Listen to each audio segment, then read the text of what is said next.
mikopo kutoka kwa taasisi mbalimbali za kimataifa, mabenki ya kimataifa, lakini yaliyotokea nchini kwetu yametutia doa kidogo. Kwa hiyo huenda yakatupunguzia sifa ya kupata hiyo mikopo kwa urahisi kama tulivyopata muhula wa kwanza wa awamu hii. Na mtazamaji wangu, kwa mara ya kwanza Rais Mama Samia Suluhu Hassan ameweza kuzungumzia jinsi gani ambavyo uchumi wa Jamhuri ya Tanzania chini ya uongozi wa serikali awamu ya 7 hivi sasa utaweza kuathirika pakubwa kutokana na visa vya maandamano vilivyoweza kushuhudiwa kabla na baada ya uchaguzi mkuu wa mwaka 2025. Mtazamaji wangu, hatua hii Rais Mama Samia Suluhu Hassan ameweza kuizungumzia kwa undani, jambo ambalo lazidi kuonyesha wazi jinsi gani ambavyo huenda ikaweza kushuhudiwa gharama kubwa ya maisha katika Jamhuri ya Tanzania kuanzia mapema mwaka 2025 hadi mapema mwaka 2026. Haya yote yameweza kusababishwa na utumiaji wa nguvu kupita kiasi ulioweza kutumiwa na maafisa wa polisi kipindi na wakati ambapo vijana Gen Z walipoweza kuingia barabarani kwa ajili ya maandamano yao ya kupinga uongozi wa serikali ya awamu ya 6. Mikopo kutoka kwa taasisi mbalimbali za kimataifa, mabenki ya kimataifa, lakini yaliyotokea nchini kwetu yametutia doa kidogo. Kwa hiyo huenda yakatupunguzia sifa ya kupata hiyo mikopo kwa urahisi kama tulivyopata muhula wa kwanza wa awamu hii. Muhula wa kwanza wa awamu hii tulikuwa tunapata sana kwa sifa zetu, kwa msimamo wetu, kwa kazi tunavyofanya. Lakini doa tulilojitia huenda. Mtazamaji wangu, ni vema iwapo utaweza kulike na kushare video zetu. Muhimu kabisa usisahau kusubscribe.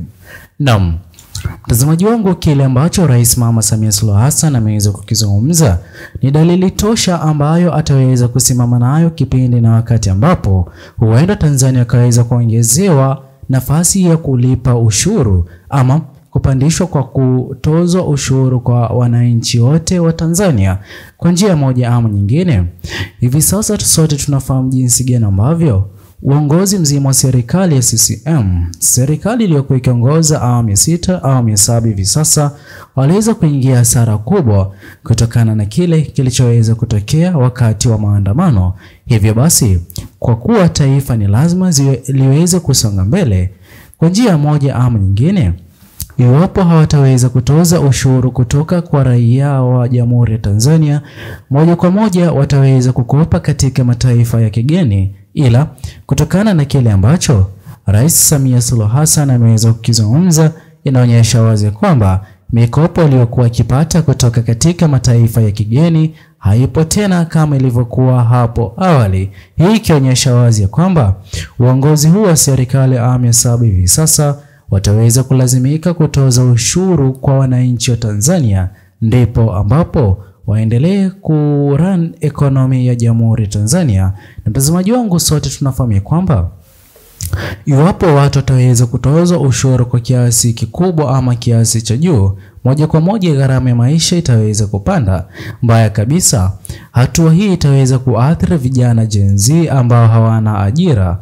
Amini usiamini, kijana yoyote yule ambaye hana ajira na ataweza kutakiwa kulipa ushuru ama ataweza kutakiwa kutozwa ushuru, mtazamaji wangu, itaweza kuwa ni jambo ngumu ambalo uongozi mzima wa serikali awamu ya 7 utaweza kuamua. Na ikumbuke kwamba kosa sio kwa vijana Gen Z, bali kosa ni kwa viongozi wakuu wa serikali ya awamu ya 6, serikali awamu ya 7, kwa wao kutokuwa tayari kusikiliza kile ambacho vijana Gen Z walikuwa kikiwasilisha katika mitandao ya kijamii.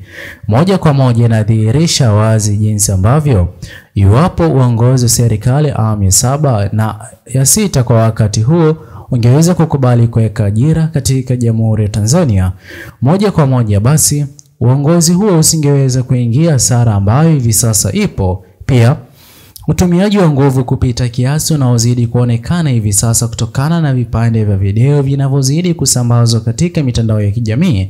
Mtazamaji wangu, amini usiamini, hata jinsi ambavyo Jamhuri ya Tanzania imeweza kufahamika katika mambo ya utalii.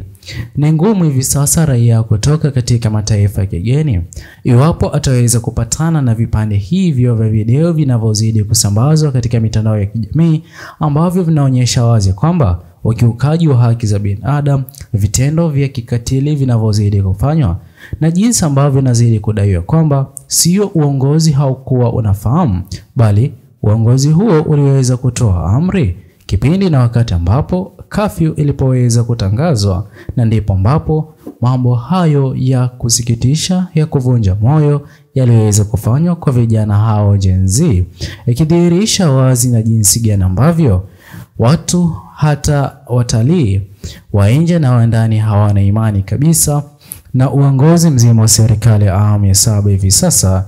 Hatua hii inazidi kuonyesha jinsi gani ambavyo uchumi katika Jamhuri ya Tanzania chini ya uongozi wa serikali ya awamu ya 7 hivi sasa utaweza kulazimika kupanda, na hata baadhi ya vitu muhimu vilivyokuwa vikiuzwa kwa bei ya chini, huenda bei hizo zikaweza kupanda maradufu kutokana na ushuru, jambo ambalo kwa mara nyingine litaweza kusababisha kupanda kwa gharama kubwa ya maisha, jambo ambalo litaweza kuchangia huenda hata vijana Gen Z kwa mara nyingine kupinga na kukosoa mswada wa fedha ambao utaweza kutangazwa mapema mwaka 2026 na 27, kwani tukio sawia na hilo liliweza kushuhudiwa katika taifa jirani la Kenya.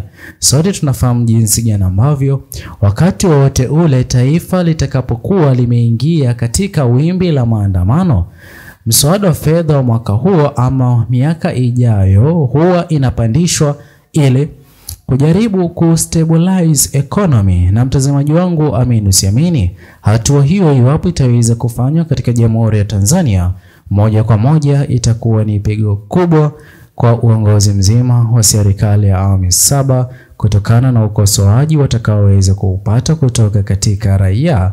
Ikumbuke kwamba Jamhuri ya Tanzania haijaweza kuwahi kulalamikia gharama kubwa ya maisha katika nafasi ama katika Jamhuri hiyo ya Tanzania, ila kutokana na kile ambacho kinazidi kuzungumzwa hivi sasa na Rais Mama Samia Suluhu Hassan na uongozi wake mzima wa serikali awamu ya 7 hivi sasa, dalili ya kupandisha kwa gharama ya maisha inazidi kushuhudiwa, na pia mswada fedha mwaka 2026-27 utaweza kuwekwa katika kiwango cha juu, jambo ambalo litaweza kuathiri gharama kubwa ya maisha katika Jamhuri ya Tanzania, na hata kuonyesha ama kuweka maisha magumu kwa Watanzania. Je, mtazamaji wangu, mtazamo wako ni upi? Ni vema kwa wewe hapo kutoachia maoni yako katika uwanja wa comment section kuhusiana na kile ambacho Rais Mama Samia Suluhu Hassan ameweza kukizungumza. Usisahau kusubscribe, like, comment na kushare video zetu.